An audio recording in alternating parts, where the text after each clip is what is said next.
Yesu Kristo yeebazibwe, bantu ba Katonda balungi. Mbabuuzaako mu linnya lya Mukama waffe Yesu Kristo, era nga Mukama waffe Yesu Kristo ke kakubo akatono akatutwala mu ggulu akatuzzaayo ewa Kitaffe. Bwe ŋŋamba ewa Kitaffe mba sitegeeza taata w'emibiri, ntegeeza taata w'emyoyo gwe njogerako, ye Kitaffe. Omwoyo Omutukuvu ye muyambi waffe, kakubo akatono akatwala mu ggulu. Era ennaku zino zonna twogera nnyo ku mmeeme, kubanga ffe tuli ba soul winners. Emmeeme gye tuwangula, emmeeme omulabe Sitaani gy'ayagala, era bino bintu by'olaba ku nsi byonna Sitaani abiteeseteese kuwangula mmeeme eve ku Katonda, kubanga emmeeme y'erina okugoberera omwoyo. Bw'eba tegoberedde mwoyo yegoberera omubiri. Ye Katonda atugamba goberera omwoyo, togoberera omubiri. Okugoberera omubiri kwe kufa, naye okugoberera omwoyo bwe bulamu. Aba ayogera na mmeeme. Emmeeme eyo gye tulina okutegeera, kuba emmeeme eyo Katonda gy'ayagala. Emmeeme eyo Mukama gy'agenda okugamba nti olwaleero emmeeme eyo yeetaagibwa. Ng'omusajja oli gwe tusomako mu Bayibuli eyali ategese emmere ng'amanya ajja kubirya ebbanga ddene ng'alaba ayina emmere gy'agenda okulyako emyaka mingi. Yesu n'amugamba nti Katonda n'agamba nti olwaleero emmeeme eyo yeetaagibwa, ekiro kino emmeeme eyo ekwetaagibwako. Kati ng'ebintu ebyo byonna alibirekera ani? Kati emmeeme eyo omulabe gy'atayagala tutegeereko, gy'atayagala ababuulizi boogereko, olyoke ove mu bulamu bw'ensi, omubiri gudde mu ttaka, omwoyo gudde ewa Kitaffe gye gwava. Kati ate emmeeme esigala awo.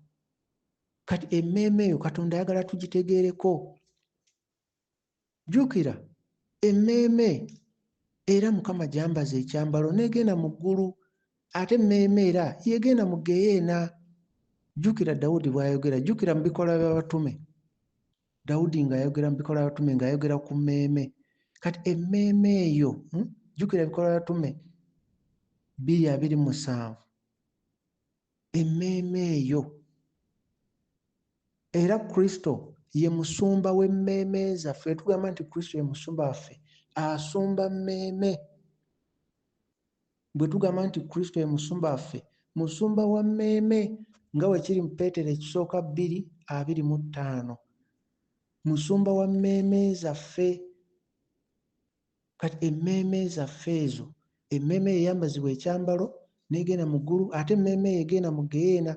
Y'ensonga lwaki twogera nnyo ku mmeeme, era ffe tuwangula mmeeme, tuli ba soul winners. Kati kikulu nnyo tutegeere ekikwata ku mmeeme yaffe, kubanga ova mu mubiri guno emmeeme yeesigalawo. Kati kikulu nnyo okutegeera emmeeme yaffe efaanana etya. Ye bwe tuva mu mubiri guno tugenda kufaanana tutya? Bwe tuva mu mubiri guno emmeeme yaffe ebaamu byonna omuntu bye wakola ku nsi, bye wayogera, bye walowooza, ebikolwa byo, buli kifo kye wagenda, byonna ogenda nabyo. Kati obwe bukakafu nti ogenda mu ggulu oba mu ggeyeena. Era ebyo Kristo by'ayonaazaamu mu mmeeme ne bivaamu, bwe bukakafu nti omuntu yayonoona. Era ebyo ebibeera mu mmeeme ne Sitaani kwasinzira n'agamba oli wuwe, kuba mu ggwe mulimu ebibye. Kubanga mu ggwe mubaamu omuze gwonna. Sitaani ye gwasongako n'agamba oyo alina ebyange, ogwo omuze guva mu bwakabaka bwa kizikiza. Era Sitaani n'agamba oyo asaanye kugenda mu muliro, kuba ab'ekizikiza bagenda mu muliro. Yesu kyeyava agamba mu nze temuli kikye. Kati ebyo Sitaani by'atayagala tutegeere nga tuli mu bulamu buno, weekange bwekanzi. Era n'abali mu ggeyeena eba bakaaba nga emmeeme yange etidde, yeeraliikiridde. Mujjukire ekitabo ky'Okkungubaga. Olaba ekitabo ky'Okkungubaga ekyo mulimu ebintu bingi Mukama by'atulabulako, abantu abali mu muliro bye boogera nga bakaaba, n'ababeera mu maaso ge nga bagende mu muliro, amaziga ge bakaaba ne bye boogera, bingi biri mu kitabo ekyo eky'Okkungubaga. Era bangi bamala kuva mu bulamu bw'ensi ne babalaga ebintu nga byali mu Bayibuli, nga bye boogera byennyini, ate ne babalaga nti mu kitabo ky'Okkungubaga byalimu. Ekyokulabirako nga osoma ekitabo ky'Okkungubaga 1, osome 19:2, ng'oli akaaba nga emmeeme yange yeeraliikiridde, bakabona n'abakadde beenoonyezanga kyakulya Kunguba gemu 19 osome paka ku Lwabiri. Kati emmeeme tulina okugyogera ku nkulu nnyo, kubanga jjukira ye Sitaani aleetera abantu b'ensi amakanisa mangi ababuulizi naye baba bagenze kubuulira njiri banoonya bantu bakujjuza mu kkanisa. Omubuulizi asobola okugamba mugende mubuulire muleete abantu batuule ku butebe obwo bujjule. Naye ng'ate omubuulizi olina okuba nga owangula mmeeme ng'okuŋŋaanyiza ggulu, nga tokuŋŋaanyiza kizimbe ekyo bajje batuulawo weze omuwendo, kuba amakanisa mangi enteekateeka zaabwe zakuweza abantu bajjule obutebe bwonna bujjule. Naye ate omubuulizi omutuufu olina kukuŋŋaanya ng'okuŋŋaanyiza ggulu, kuba oyo gw'oleeta atuulawo mu katebe omwagaliraawo, kubanga mu katebe ajja kujja abeera church member, ajja kuwaayo, kwegamba abagasa ng'ali awo abayambira. Naye kuŋŋaanya, buulira enjiri nga okuŋŋaanyiza ggulu, bantu kugenda mu ggulu. Bantu ba Katonda abalungi, emmeeme olwaleero tugenda kwogera ku bubaka ku mmeeme egoberera omwoyo, kubanga emmeeme yegoberera omwoyo era emmeeme weegoberera omubiri kwe kufa. Ekyo tula mu Baruumi 8:6. Emmeeme weegoberera omubiri, obwongo, endowooza, bo gwonna mubiri, olwo kwe kufa okwatuuka ku Adamu. Naye Mukama agamba goberera omwoyo ofune obulamu. Aba ayogera na mmeeme. Emmeeme eno, jjukira omuntu abeera atya emmeeme. Bw'olaba mu Lubereberye 2:7, Katonda akola omuntu mu nfuufu. Bw'amala okukola omuntu amussizaamu. Bw'amussizaamu omuntu afuuka emmeeme ennamu. Katonda agamba Adamu onaalya ku muti ogwo gw'okumanya obulungi n'obubi ojja kufa. Adamu agulyako, Adamu afa. Afiira ogwo omukka Katonda gwe yamussizaamu, afa abanga talina bulamu, kubanga emmeeme eyonoona yeefa.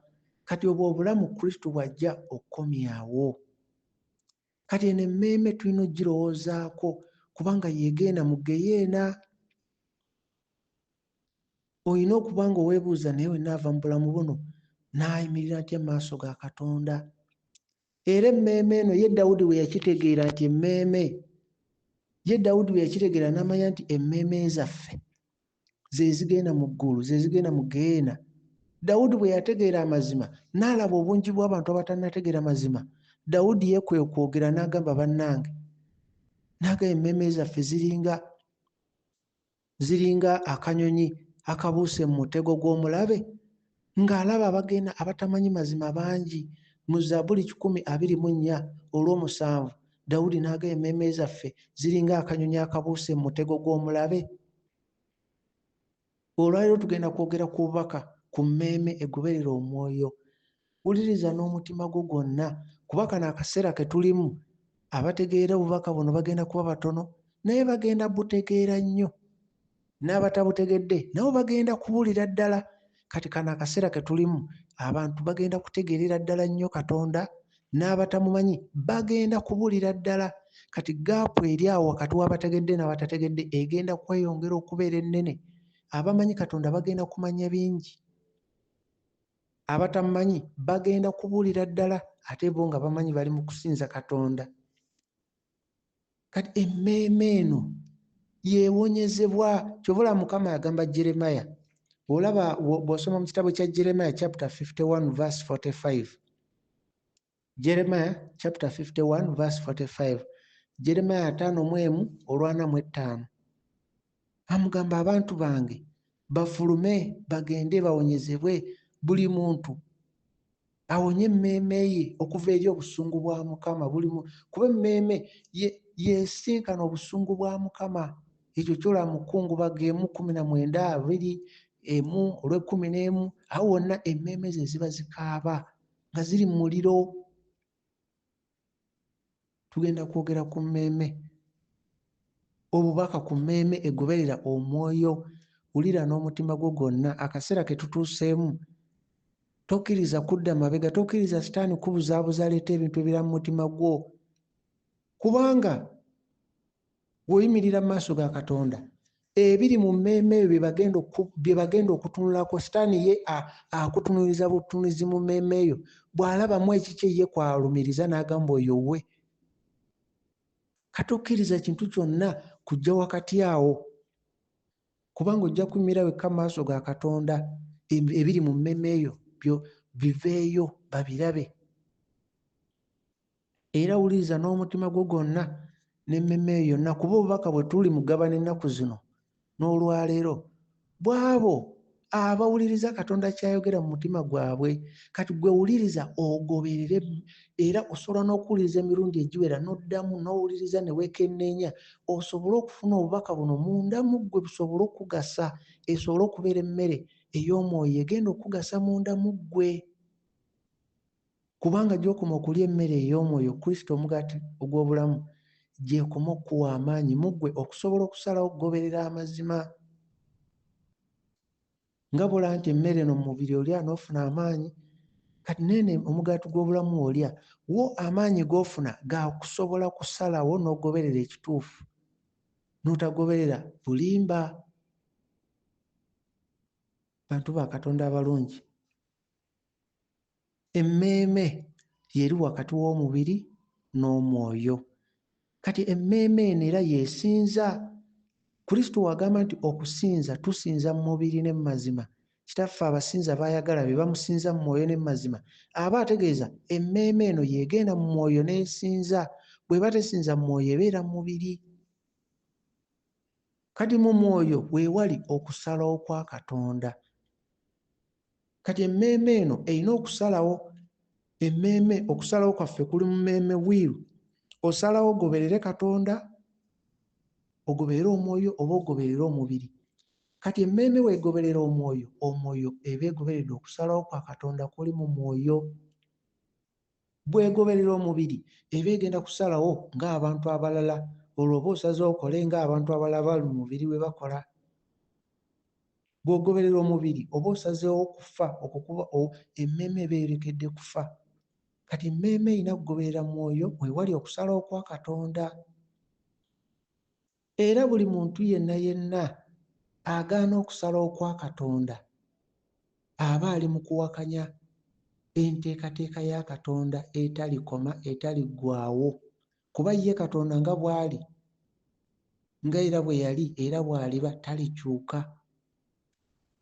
Era emmeeme erina okusalawo munda mu ffe okugoberera omwoyo, olwo emmeeme esobole okukula paka okutuuka okuba nga ejja wali okutuukirizibwa.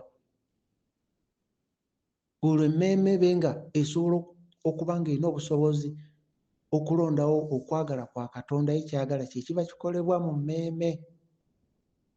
Bantu ba Katonda abalungi, buli kimu etteeka lya Katonda nga bwe liri, buli kimu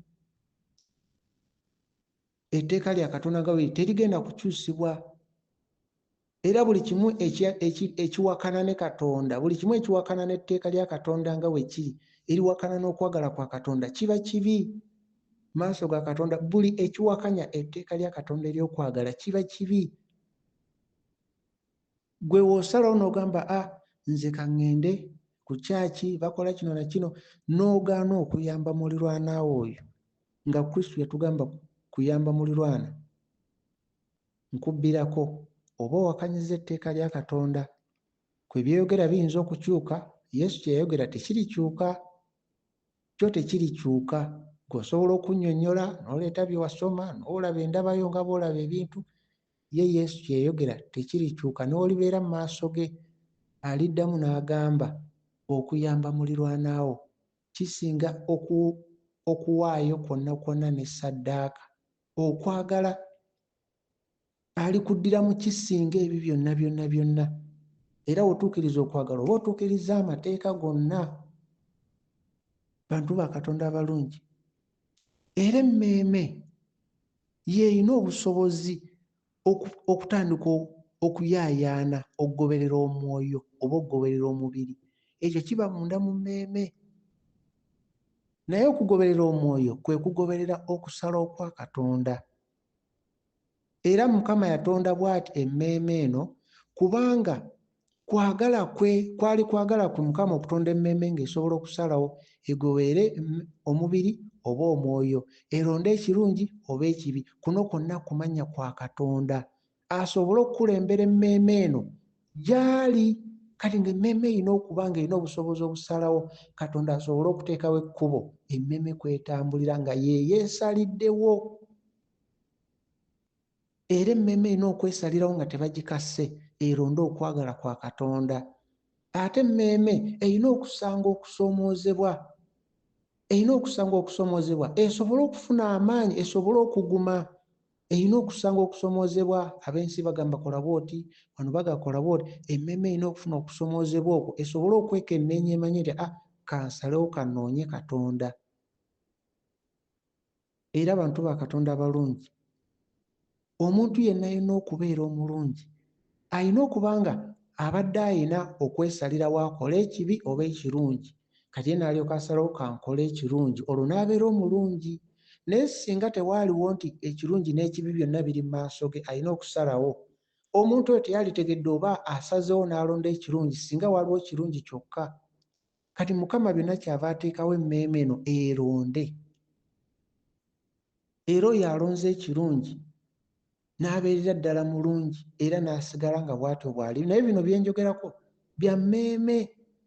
Era njagala nkubulire bantu ba Katonda abalungi, ebintu ebitali bya bwa Katonda mu kwogera, mu birowoozo, mu bikolwa, ebintu ebyo biri wabweru w'okusalawo kwa Katonda. Biri wabweru wawiiru okusalawo kwa Katonda, Katonda ky'ayagala. Kyobula tusaba ne tugamba Mukama, leka ky'oyagala kikolebwe ku nsi nga bwe kikolebwa mu ggulu. Kati ebintu bino okulowooza ebitali bituufu, okola ebitali bituufu, okwogera ebitali bituufu, birowooza, ebikolwa biri bweru w'okwagala kwe. Era biri bweru wa nteekateeka ye ey'okwagala. Ye Mukama ayagala emmeeme eronde okusalawo okwa Katonda. Olwo Katonda alyoke yeesiga emmeeme eno n'amaanyi g'okwagala kwe. Olwo Mukama alyoke asanyuse emmeeme eno n'okusinga emmeeme ky'esuubira. Era Mukama kyava aleka emmeeme zonna zigezesebwe okulonda okwagala kwe oba okwagala kw'omubiri. Buli lw'oyagala okulonda Katonda ky'ayagala, wabaayo okugezesebwa muli, ng'omubiri gugamba naye abantu bonna beeyisa bwe bati, abantu bonna bakola bwe bati. Naye ggwe ng'olina okwebuuza, ye Katonda ky'ayagala kye kiriwa? Yesu Kristo bwe yagenda mu yeekaalu ne bamuwa ebyawandiikibwa asome, Yesu n'ayogera okuva mu mutima gwe Kitaffe ky'atadde munda mu ye. Kati olwo Abafalisaayo ne bamufulumya bagende bamusindike, nga baagala musindika agweyo ku lwazi wansi, kubanga teyakola bo bonna kye basuubira era bonna kye bakola, wabula ye yayogera okukivudde eri Katonda. N'olwaleero buli lw'oyagala okole ekyo Katonda ky'ayagala, ensi ejja kwagala okole ensi ky'oyagala. Bino ebintu bye njogera owulira ng'ebigambo, naye eyakwataganye naye mu mmeeme amanyi kye twogerako, ye afolowinga, ali kitundu ku byo. Bino nsonga za mmeeme ng'erina okulonda okugoberera omubiri oba okugoberera abalala kye bakola. Kubanga kiringa nga olaba omuntu katugeze obanga musirikale n'akwata omuntu nga mukama we ayagala gwe bakutte mutwale gye bakugambye omutwale, naye nga munda mu ye n'afuna ekirowoozo ng'agamba omuntu ono musabe ssente mmute oba mutwale mukama wange gyanga emutwale. Kati ng'omusirikale oyo alina okusalawo asabe omusibe ono ssente amuwe amute ng'abalala bwe bakola, oba ne ssente tazoogerako wadde omusibe azina ye kamutwale bakama be gye bagaye bamutwale. Kati ekyo nkwadde kyakulabirako ng'ekibeera munda mu mmeeme zaffe. Sitaani aba ayagala weeyise ng'abalala bonna bwe bakola ng'ensi bw'ekola, kati ate munda mu ggwe nga mulimu ekyebuuza, naye Yesu yalikoze atya mu mbeera eno? Era kiriwo ekirwesa Katonda ekitiibwa. Kati emmeeme bwe tulina okusalirawo nti kankole Katonda ky'ayagala, nneme kukola abantu kye baagala. Kati abantu kye baagala gwe mubiri, ekisanyusa omubiri kyekyo, naye kino Katonda kyayagala olwoba ogoberera omwoyo nkuwadde kyakulabirako. Kubanga emmeeme ze zirina okuyaayaana okuba nti zigendera ddala paka ku ddaala erisembayo zaalibwa omwoyo. Ekitangaala kya Kristo kyake mu bujjuvu bwakyo eri emmeeme yonna yonna ebuna ekitangaala, emmeeme zaalibwa omwoyo. Okwagala kwa Katonda kugenda kubeera kulungi era kwali kulungi era kulungi era kulisigala kulungi emirembe n'emirembe. Okwagala kwa Katonda kulungi, kulisigala kulungi era kwo kulungi emirembe n'emirembe. Gwe bulokola okwagala kwa Katonda kwe kulungi, kwe kutuufu era tosobola kwejjusa. Era emmeeme eyeewaayo okola ekyo Katonda kyayagala, emirembe n'emirembe erisigala eri awo aw'essanyu era awalungi. Era mu mmeeme zaffe ffe tumanya, omanya nti kyosazeewo kikyamu oba nedda, munda mu ggwe omanya. Era emmeeme etasobola kulondawo okwagala kwa Katonda yo yennyini ne yeesalirawo y'eba eronze okugenda mu bunnya mu ggeyeena. Era emmeeme eyo ejja kuba eyina yo yokka okwenenya, tegenda kunenya muntu mulala yenna, kubanga emmeeme esigala bagijjukiza emirundi gye babuulira omuntu amazima gye yawulira.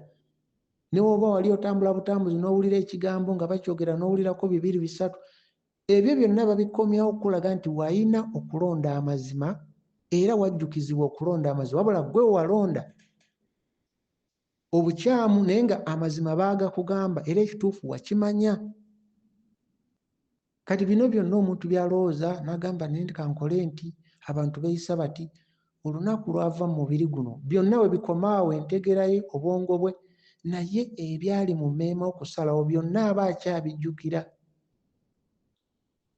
Era okusalawo ekirungi oba ekibi ekyo kigenda kubeerawo, emmeeme zonna zirisigala zigezesebwa paka emmeeme zonna buli emu erigezesebwa. Ne abaliganagenda mu ggulu bajja kuba be baasalawo bagoberere amazima nga teri yabakaka, na buli anaagenda mu ggeyeena ajja kuba ye yalonda ekyo, ajja kuba yennyini ye yalonda ekkubo eryo.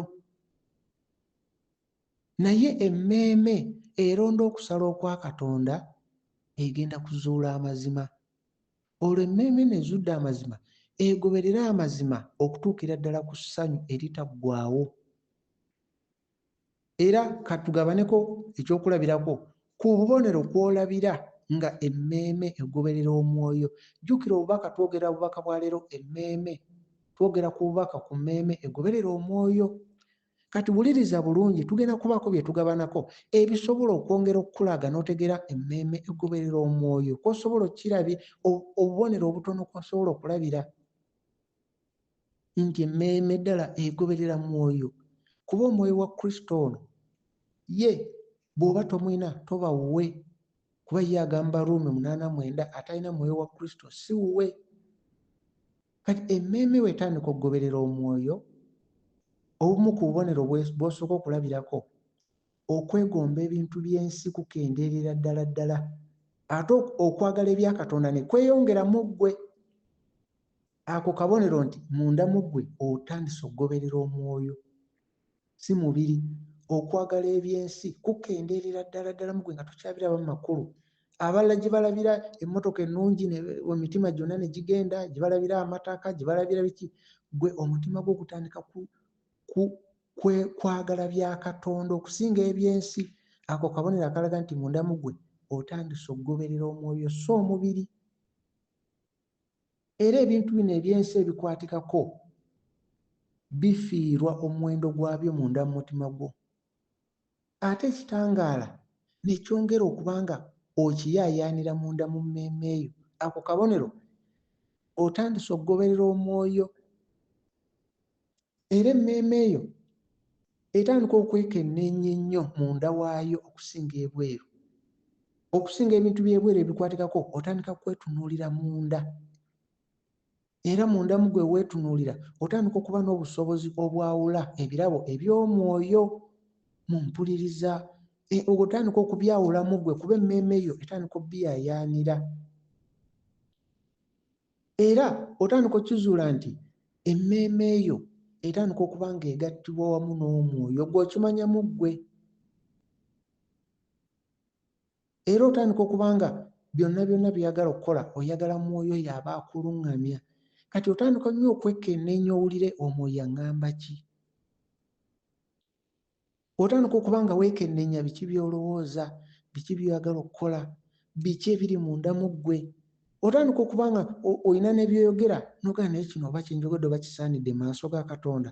Olwo emmeeme ye egoberera omwoyo, toyagala kumala gakola kintu. Ako kabonero emmeeme otandise okugoberera omwoyo era ofaayo ku mwoyo si mubiri.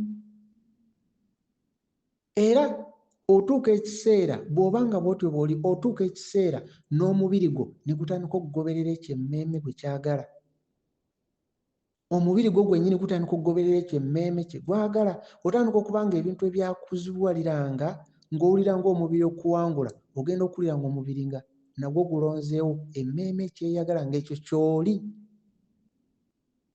Era otandika okuba nga mu mmeeme eyo otandika okweyawula ku by'ensi. Ogenda okuwulira nga munda mu ggwe eby'ensi tokyabyagala, ogenda okuwulira munda mu ggwe eby'ensi tokyabiriko, nga wenna n'omubiri gwo kati ng'ogoberera bya mwoyo. Ako kabonero kagoberera omwoyo. Era ab'ensi tebasobola kutegeera bino bye twogera bya experience, bya bumanyirivu, gwe munda mu ggwe okimanya. Naye ggwe obeera mu ggwe nga weetunuulira bino engeri gy'okula omwoyo, engeri emmeeme gye goberera omwoyo. Kati ng'ate ab'ensi bo bali ku bintu birala, obugagga biki, naye nga ggwe otandise okubeera ow'omwoyo. Naye nga byogera kati oba nga bino bigenda mu maaso mu ggwe, ensi etandika okuba byogera tebagenda kwitegeera. Era omuntu ayita mu kino atandika okukizuula nti emmeeme eno erina okuba nga ekola ekyo kyokka kyokka omubiri kye guga. Emmeeme etandika okuba nga ekola ekyo kyokka kyokka omwoyo kye gwagala. Era emmeeme etandika okuba nga eyawula omubiri kye gugamba n'emmeeme n'omwoyo. Emmeeme etandika okuba nga eyawula nti omubiri guŋŋamba kino, omwoyo guŋŋamba kino. Kati emmeeme neekola omwoyo kye gwagala so omubiri. Gw'otandika okubyawula mu ggwe, otandika okubyawulira ddala. Era gwo ayita mu mbeera eno bw'otuuka ekiseera n'owulira ababuulira enjiri nga babuulira bintu birala nnyo nga byansi, oba owulira toyagala biyingiza munda mu ggwe kuba oba otegeera bigenda kukosa, oba toyagala kuyingiza kizikiza munda mu ggwe. Kati ensi byonna byeriko ggwe oba otunuulidde eggulu, kubanga ggwe by'otandise okutunuulira tebiriggwaawo. Ate ye ensi eba eri mu kutunuulira ebiggwaawo. Kati njogera n'omuntu ali mu kuyita mu ddaala lino, mu mbeera eno, bino ebigambo bibyo otegere ddala omwoyo wa Katonda waali otuluŋŋamya akakubo kano akatono. Akakubo akatono ye Kristo. Omwoyo mutukuvu ye muluŋŋamya, atuluŋŋamya ku kakubo ako, ye muyambi waffe. Era kati ggwe w'otuuka ku kiseera ekyo otandika okwezuula n'ogamba naye otandika okugamba naye ebirabo bino eby'omwoyo nnyinza bifuna ntya? Ggwe munda mu ggwe okimanya. Era Mukama atandika okukubikkulira nti mu mmeeme eyo gy'okoma okukola okwagala, naye ng'okwagala okwo oyagaliza bantu kugenda mu ggulu, nga si kwagala kuno okw'ensi, kubanga okwagala okw'ensi kwo kwagala kulaga bantu ba nsi nti obaagala. Okwagala kw'ensi kwe kuno okwagala nga kwolaba abantu kwe balina mu bibiina byabwe ebya niigiina ne bayambagana ne bagulirako oli essowaani. Okwagala kuno okwagala kwagaliza mmeeme kugenda mu ggulu. Kwagaliza mmeeme kugenda mu ggulu nga Katonda bwe yayagala ensi eno n'okuwaayo n'awaayo omwana we, naye ng'omwana we amuleese kuyamba mmeeme kudda mu ggulu. Ng'ebintu ebyo byawukana. Waliwo abajjanga ewa Yesu Kristo nga bazze ku lwa mmere gy'agaba, naye waliwo n'abajja nga bazze lwa kigambo basobole okugenda mu ggulu. Era Yesu n'agamba, waliwo be yayogera nabo n'abagamba nti akimanyi bazze era bamugoberera olw'emmere. Kakati okwagala emmeeme kwezuula kwagala kugenda mu ggulu, si kwagala kwa byansi.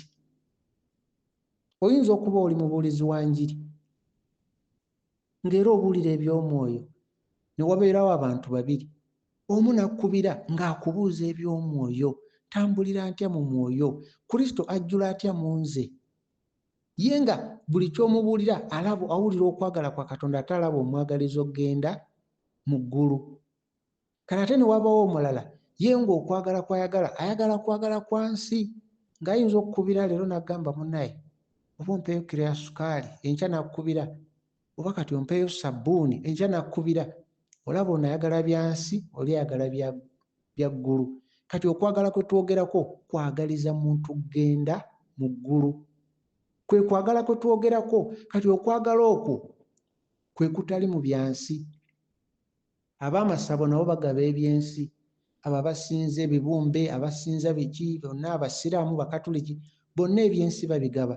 Naye kye batagaba kati nga bino bye njogerako eby'emmeeme togenda bisanga mu masabo, naye bino eby'okugaba ebyensi ojja kusanga n'omuntu akulira abasamize nga naye ali mugaba, agaba eno ssente n'agaba bino, naye mugamba akubuulire ku mmeeme egenda etya mu ggulu. Ekyo kye batayina.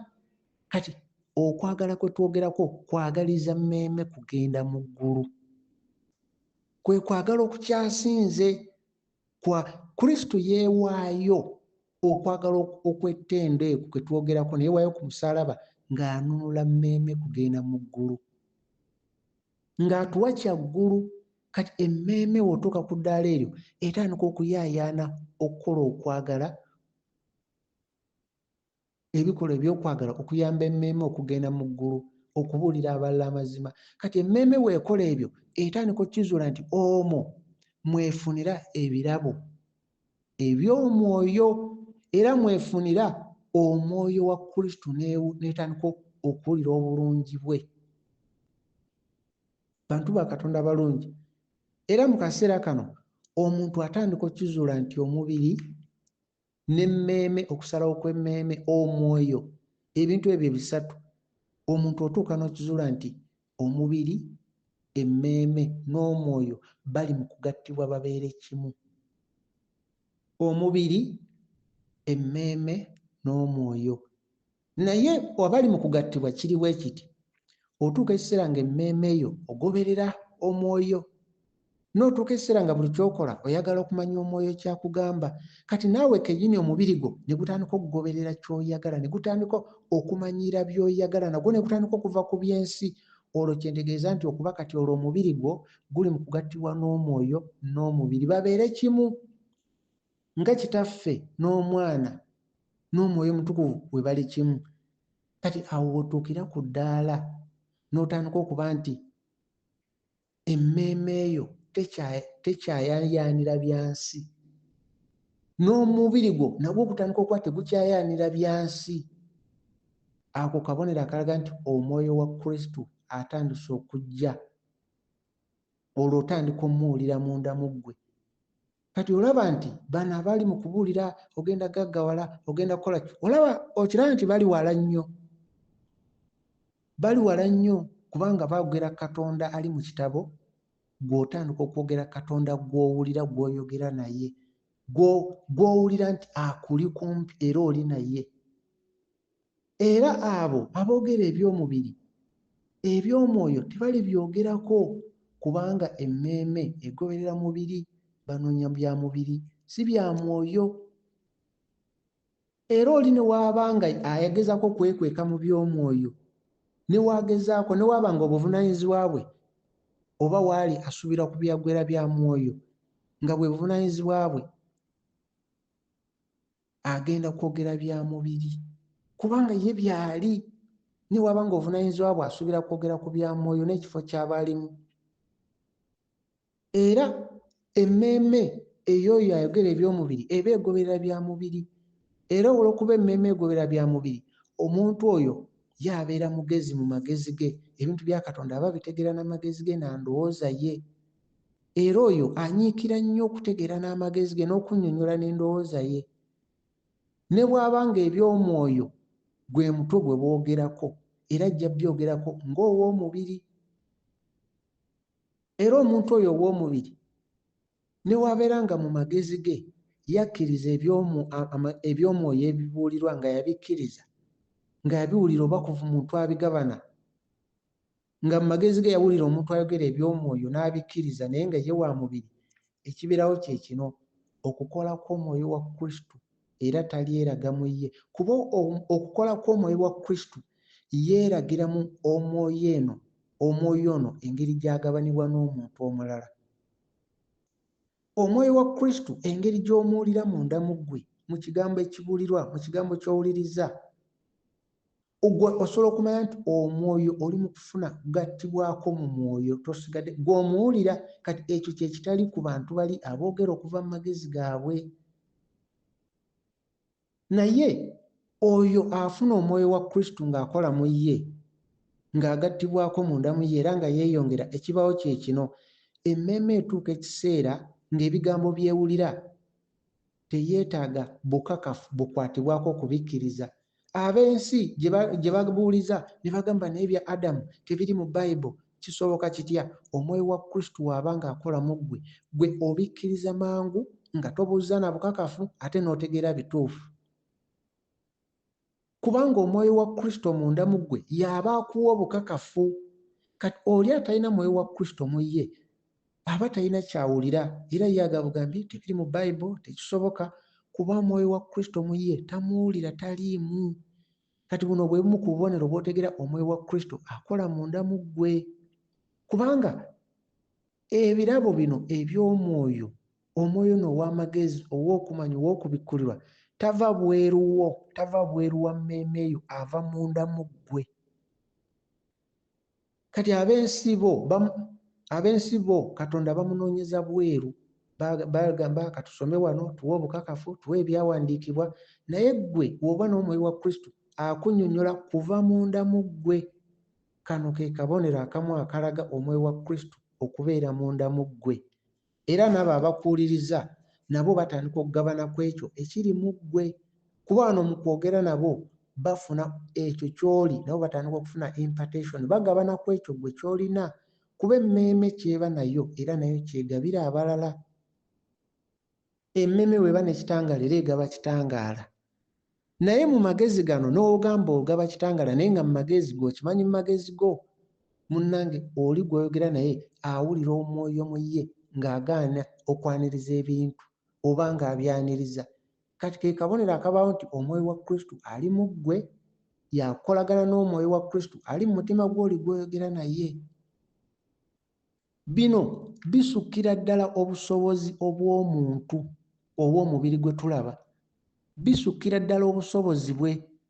Ne waaba omuntu nga teyasoma, ne waaba tamanyi kuwandiika na kusoma, ne waaba mu by'essomero teyagenda wala Bible college, biki byonna ebyo nga tabimanyi, omwoyo wa Kristo ali mu ye agenda munnyonnyola byonna ebyogere eby'okubikkulirwa, abitegeere mu bujjuvu bwabyo, asinge n'ole yasoma Bible okuva kava paka ku kava emirundi nga 10. Kyobola omuntu ayinza okubeera mu Bible college emyaka gyonna, naye ekigambo kimu eky'okubikkulirwa n'atakitegeera. Ate oli atamanyi kusoma na kuwandiika, olwa Kristo, omwoyo wa Kristo ali mu ye n'akitegeera nnyo nga teyeetaaga naga nti mumpe obukakafu. Ye munda n'ategeera, wamma Adamu yali bw'ati, ekitangaala kyakola bwekiti. Kati ate oli omulala ye nga yasoma nnyo naye ng'agamba mpa obukakafu, ye ng'anoonya ekikwatikako, nga yeerabidde nti Kristo ava munda mu ffe, obwakabaka bwa Katonda tugenda bulaba nga bugenda kuva munda mu ffe, si bweru waffe. Kati oyo oli ali mu magezi ge anoonyeza bweru wa mubiri gwe, anoonya bukakafu. Bantu ba Katonda abalungi, omwoyo wa Kristo mu muntu agenda mumuleetera okutegeera buli kimu mu bujjuvu bwakyo, era oyo alina omwoyo wa Kristo tagenda kukusaba bukakafu okulaba amazima, kubanga omwoyo wa Kristo mu ye ge mazima, era ye ajja kubeera mukakafu munda mu ye, kubanga oyo omwoyo ye musomesa waffe. Omwoyo ali munda mu ye ye musomesa, ye amiina. N'oba nga tulina kye twogera, ye Kristo ali munda mu ggwe yakubuulira obutuufu bw'ekyo ky'owulira, ye yakubuulira. Kati kaseera ke kamu n'otegeera n'okutegeera, kino bwe kiti bwe kiri, kubanga omwoyo wa Kristo ye abeera wali okwagala okw'obwa Katonda, si kuno okwensi, kuba n'ensi erina okwagala kwayo, kuba ensi erina okwagala kwayo, abantu bajje wamu, gurupu nigiina kwagalana biki kati bo kwe kwagala kw'ensi kuyambagana omubiri. Wano twogera kuyamba mmeeme, twogera kuyamba mmeeme kwe twogerako. Olaba ng'omukyala eyajja wa Yesu Kristo n'ajja n'amafuta ag'ebbeeyi oba oyiro w'ebbeeyi, n'ajja n'ateeka n'asiiga Kristo, naye ye Yuda Iscariot n'agamba naye kati okwonoona ekintu eky'omuwendo bwekiti singa twatunze ne tuwa abaavu. Ye ng'akirabira mu ekyo singa twatunze, kati ng'alaba nga Yesu atalina kwagala, nga ye Yuda mu kulaba kwe alaba Yesu singa adde n'okwagala. Amafuta ag'omuwendo, obuloso obw'omuwendo baali badde babutunda ne bafuna ssente ne bayamba abaavu. Kati ate Yesu ye ng'alabye omukyala ono nti ye ategedde nti Yesu tebaba naye akaseera konna, ate abaavu babeera nabo akaseera konna. Kino kyali kirina kye kitegeeza. Bantu ba Katonda abalungi, omwoyo wa Kristo wajja mu ffe, omuntu atandika okuyaayaana okugabana eky'omwoyo n'ekyensi byonna wamu. Eky'omwoyo kino kuba kyo bakigabira mmeeme, ate ekyensi bakigabira omubiri.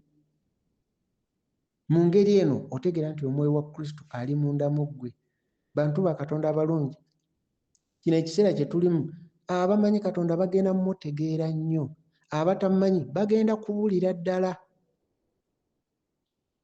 Eyo gaapu egenda kweyongera eba ennene, ng'abamumanyi bamumanyi nnyo, n'abatamumanyi nabo babuulire ddala mu bintu ebirala ennyo, babuulire ddala ddala. Naye ng'amaanyi ag'okwagala k'okwagala kwa Katonda gagenda kuyikanga ng'omugga eri emmeeme y'oyo ayagala okuyamba emmeeme endala okutegeera amazima. Era ng'okwagala kuno kugenda kubakwataganira ddala n'okwagala kwa Katonda n'ekyo Katonda ky'ayagala. Era omuntu ajja kutuuka ekiseera ayogere, alowooze era akole mu butuufu, era mu butuufu nga Katonda bw'ayagala. Era omuntu ajja kutandika okufuna amagezi ag'omwoyo, okumanya okw'omwoyo, kubanga munda mu ye ali mu kwezuula nti ye mu mubiri, emmeeme n'omwoyo bali mu kugattibwa babeere kimu. Kati ekyo bagattibwa babeere kimu ate ng'ali wano ku nsi. Olwo omuntu atandika obulamu obutaggwaawo wano ku nsi, nga naye mu bulamu obwo tasobola kwawukanyizibwa na Kristo, kuba omubiri n'emmeeme n'omwoyo bafuuse kimu ng'omwo, nga Kitaffe n'Omwana n'Omwoyo Omutukuvu gw'okiwulira mu ggwe. Era w'otegeerera nti ke kaseera abatamanyi bawugendere ddala wala mu butamanya, n'abamanyi bagenda kumanya nnyo. Eyo gaapu egenda kweyongera, egenda kweyongerera ddala. Era abatamanyi bo bagenda kubeera bazibe b'amaaso nnyo paka akaseera akasembayo lwe balizuula nga guno omubiri guzze mu nfuufu, lwe bagenda okugamba bwe tuti bwe tuli. Bantu ba Katonda abalungi, olwaliro tubadde twogera ku bubaka ku mmeeme egoberera omwoyo. Wuliriza n'omutima gwo gwonna, oddemu owulirize olabe nti okonekitinga ne message eno. Mukama abakuume, webale kumpuliriza.